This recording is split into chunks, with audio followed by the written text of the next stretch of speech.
Hey, what's going on, guys? It's Turin here, and welcome to another Total War Warhammer live battlecast. In this game, we're going to try and make Chaos great again. It's interesting, a lot of people are actually switching off of Bretonnia. When the patch first came out, like every single game was a Bretonnia match, but now things seem to be changing a little bit.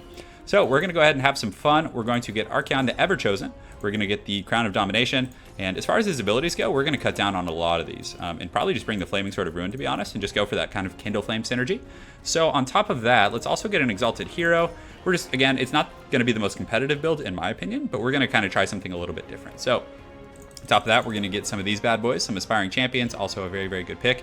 And guys, I'm finally going to play with Chaos Knights. We're going to get two of them. I actually did some testing. Chaos Knights in one-on-one actually, I think, beat Grail Knights, and they also beat the Questing Knights, which is really, really impressive. So yeah, good performance. I suppose they just have really high armor. 120 armor is a pretty big deal. And on top of that, they have pretty decent combat stats. So let's see what else. So we're going to go with a bit of a troll build. No pun intended. We're also going to get some Chaos Marauders. Again, he might bring Black Orcs. It's kind of interesting. They can go so many directions with the Greenskins, but these guys are more resilient. So they have 20 melee defense against the 20 of these guys, and they can hold up quite a bit longer in melee. So maybe we'll get those. Yeah, I feel like this guy is just a bit of an odd pick, but the trolls are going to be really, the ones packing the punch in conjunction with our calves. So we're going to get these guys, and then we're actually going to chevron up these. The armor-piercing variant might be a better pick, but we're just going to give it a try, guys, and see how it works out. Again, just trying to experiment with different Chaos builds. The Hellfire Sword's a new addition. So I think with Archaon and this Exalted, hero, I'm probably going to have him ride with the Chaos Knights and just, break the charge, and then you use the Kindle Flame synergy and the Flaming Sword of Ruin, which I think could be pretty good. There's also some other synergies you can do. You can get, another Fire Sorcerer, and you get only the Flaming Sword of Ruin on him, and then you can essentially cycle it the entire battle and just have it going. It's actually pretty powerful, believe it or not. So we'll see how it goes. Archaon with the Crown of Domination, if you keep him relatively close to your frontliners, like the the Marauders, you can keep him in the fight a little bit longer, because with that Crown of Domination and his encouragement, they get a nice little leadership buff, and of course they do have some chevrons, and granted, they are going to get the encouragement from the Aspiring Champs anyways, but they will be immune to terror. So if my opponent does bring the Arachnoid Queen or something like that, we will have an answer for it, I think. Hopefully the Trolls can, lay a beating on it and then be immune to Psychology from Archaon. I don't know. The Arachnoid Queen's going to be hard regardless, if he does bring it. Because again, it has armor piercing, but our front line isn't your traditional Chaos front line, I don't think. Yeah, the Arachnoid Queen got some pretty substantial nerfs though. So she got the Maternal Instinct. Well, I should just say nerf. So she got a pretty substantial nerf, bringing the Maternal Instinct up to a 40 or 45 second cooldown, I believe. Originally it was 4 or 5 seconds, which is really, really powerful. Against Chaos, it wasn't super insane, but in general, it's pretty game changing as it pertains to the effectiveness of the Arachnoid Queen. So we'll see. Greenskins versus Chaos is tough. Greenskins do pretty well because they can get to Rusty Errors. They can get a Goblin Firing Line, which can be really effective at taking down your large targets. It's very hard to get back there because Orc Boarboy Biggins are some of the more cost-effective, anti-large armor-piercing calves. So, but I'm hoping that he won't be accounting for the Chaos Knights, because Chaos Knights, nobody ever uses them. They seem a little overpriced on paper, but I did some testing and they were pretty good, actually. They were pretty scary. They were able to, I believe, beat Grail Knights. I just did 2 of them testing. I did 2 tests and they were able to win, not handily, but, it was pretty close. And neither of them have true armor piercing kind of descriptions. Granted, all units do have armor piercing damage, guys, but still, it's not terribly high. The Lances do have a charge bonus of 80, but still the Grail Knights obviously have over 100 with the Lance formation. So a little bit of give and take there, but let's do our best to have some fun with Chaos here. I do like that the the regular Marauder Horseman got a cost decrease as well, which was pretty nice. They actually got 50 taken off the top there. So, I've had plenty of games where I needed an extra 50 resources with Chaos to get an ability or something like that. So, Archaon, he's pretty strong. He got some buffs. I don't remember them off the top of my head. I think it was some damage buffs or something. I don't know. You guys will have to let me know in the comments. Or I can just go read the patch notes. That's probably what I'll end up doing after this, just to sate my curiosity. So we have a front line of Marauders here, and I feel like we start really close together on this map, which is totally fine with me. But I'll grant you Greenskins, he's probably going to bring the Hammer of Gork, but aside from that, he probably won't have too much funny business going on. So Aspiring Champs can be here, and the Trolls can kind of be in the back here. So the Trolls, if you can keep them among fodder units, they can be really, really strong, guys. So we do have a pretty scary Cav force, and I honestly think we could put the Orc Boarboy Biggins in a can for sure. So we're going to just deploy like this, pretty straightforward. I mean, we're not going to be too dynamic with our deployment, because I want to have a really heavy hammer and anvil force over here with this this Exalted Hero.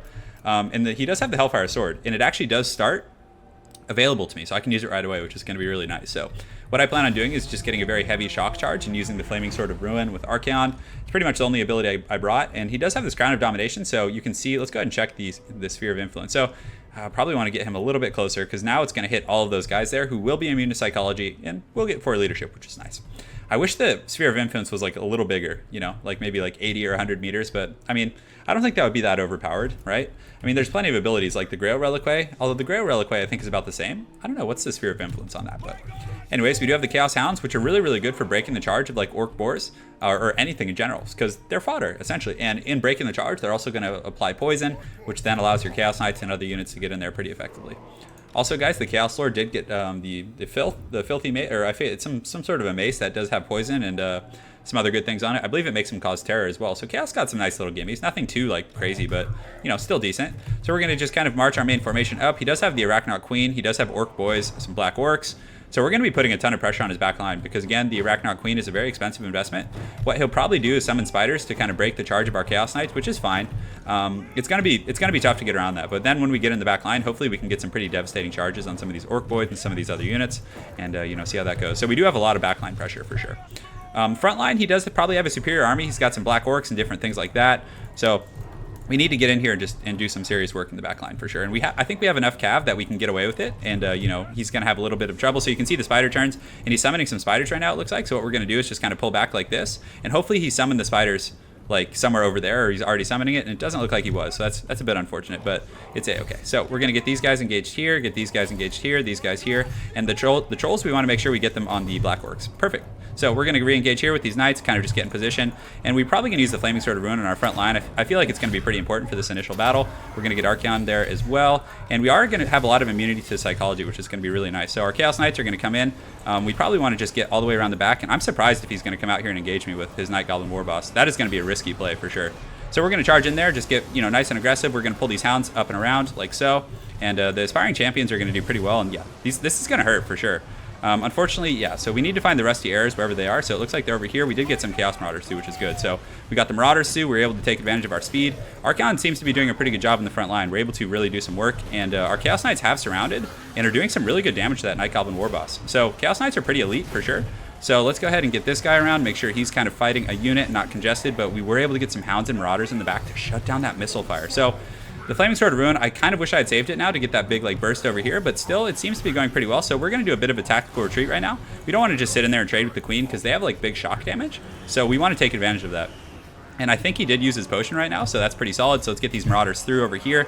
Our number is definitely doing really, really well for us. So why you guys need to get in there? Why are you standing there? I already clicked you. So let's get them back here like so and get this. And I'd like to find his like caster, but you can see the Hounds are definitely feasting in the back. So let's pull them over here and see if we can get that Night Goblin Shaman shut down. That would be really nice. So we are going to have a Flaming Sword of Ruin here in just a moment. Our Marauders did get through and are shutting down a lot of his missiles, which is just absolutely solid. And we're going to go ahead and bring those Hounds over there to shut those guys down as well. So we're going to pull one group over here and just kind of park them and get ready to do a rear charge. In this other group, we're going to pull into these Goblin Archers over here. So we're going to time this Flaming Sword of Ruin back here with these guys, which is going to be really nice. And these ones over here are going to slam into the back of these Black Orcs. We get a nice charge in there with the Flaming Sword of Ruin. Let's go ahead and use the activatable item now, the Hellfire Sword. And so we get a charge on those Goblins. Now we're going to switch to that Night Goblin Shaman. And we're just going to collapse on him. So with that Flaming Sword of Ruin in conjunction with the Exalted Hero's Flame Sword, we should be able to just absolutely can that guy. You can see Archaon in the front doing a good job. He's getting focused. We're going to pull him back. We don't want to lose him. That would be pretty backbreaking for us. But still, we are able to kill that Night Goblin Shaman and as well as pretty much all of his missiles in the back line. So that's just solid stuff. So now we can kind of collapse on his back right here, which is definitely going to trigger some leadership issues. Archaon's able to get out, so we're just going to kind of keep him nearby and just keep running laps because he's making all of these guys immune to Psychology, which is great. So we're going to run him back here and just bring these Knights to help him out, which is going to be really, really solid. So the Night Goblin Shaman is broken.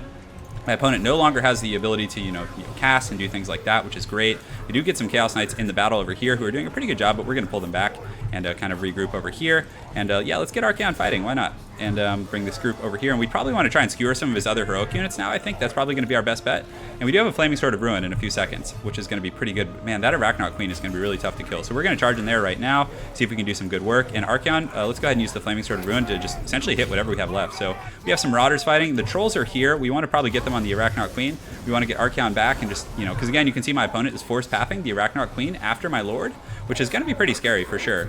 It looks like his Goblin Shaman, we might actually just send Archaon to get him, although having Archaon here with the Crown of Domination is pretty important, I feel. So we're going to pull these guys back here. We do have our aspiring champs getting in here. We need to make sure they're all fighting.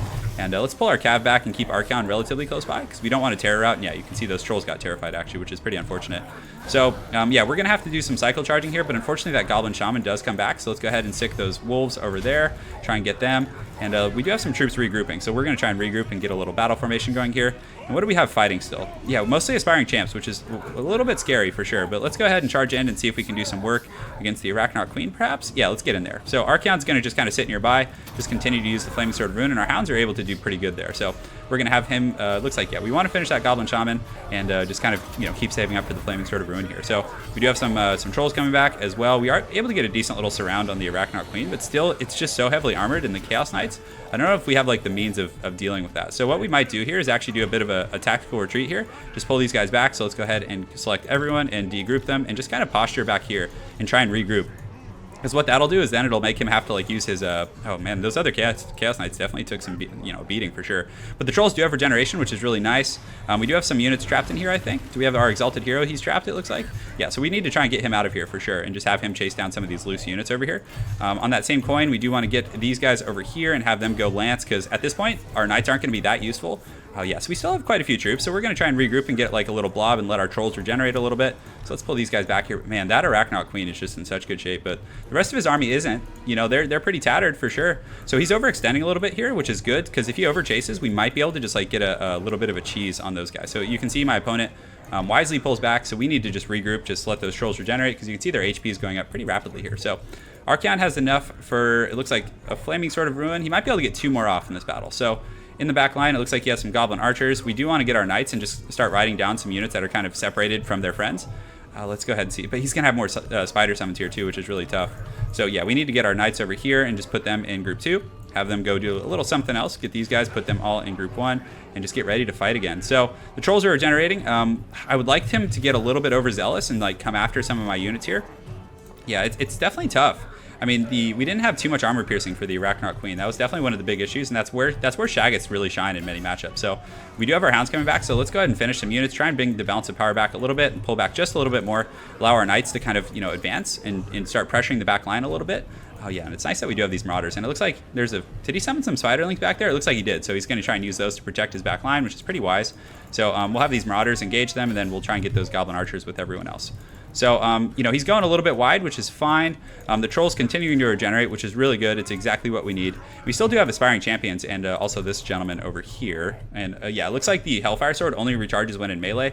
And, yeah, you can see a lot of my troops routing, unfortunately. And my Hounds also, I think, just broke. So, a little bit tricky there, but we're going to kind of collapse on these Black Orcs over here and try and snipe out. Maybe we pull the Exalted Hero over here and, like, try and distract these units and then allow our other forces to really, like, shine over here. So, we're going to use the Flaming Sword of Ruin over here, which is going to be pretty good. The Trolls are going to engage on those Black Orcs, and we're going to try and like stop the Queen right here with our Exalted Champion, and hopefully we can stop him. We'll see. But we do have some nice leadership buffs, so hopefully we can kind of have a really, really strong core here that can deal with some of these Black Orcs. But they're still eager. They're getting this fight, and look, that's what we wanted. So the Arachnoid Queen is turning and fighting. It's not involved in this fight right now. The Trolls are actually eager, believe it or not, which is a rare sight to see for sure. But Archaon's taking a bit of damage, so we need to pull him back. And if my opponent's like focusing Archaon really aggressively, that could be good for us. So we're going to pull back. We're going to pull back. And I don't know how effective the Marauders were. I probably should have gotten the armor piercing ones, but it's still hard to say, boys. It's hard to say. But the battle was still good. Chaos Knights didn't perform as well because there weren't that many like great targets for them. We still were able to get in the back line and do some good work. But well played to my opponent. It wasn't. Got to work that build out a little more. I think that. Let's see. Let me go ahead and take a look at it. I just felt like short-handed in armor piercing. Although we did do pretty good against the Black Orcs, I thought the 2 Trolls might be able to sustain with the melee defense of those front liners, but the Crown was good, having that immunity to psychology. The Chaos Knights performed okay. One group did all right, but still the Arachnoid Queen, we just couldn't crack it. We didn't have enough damage to take it down, and it in the front line was just doing too much work. But pretty good kills. I mean, 87 was not bad. I mean, but I guess 15 and 11 here is pretty bad. The Knights did okay. The Trolls didn't. They underperformed. So honestly, I think some Chaos Warriors with Great Weapons or some Halberds or something might have been better, but still, I like the Archaon. I think, he might find a place. The immunity to psychology, keeping him in the front line was pretty nice, but regardless, well played to my opponent, Money McConville. Look forward to seeing you again on ladder, and I hope you guys enjoyed that game.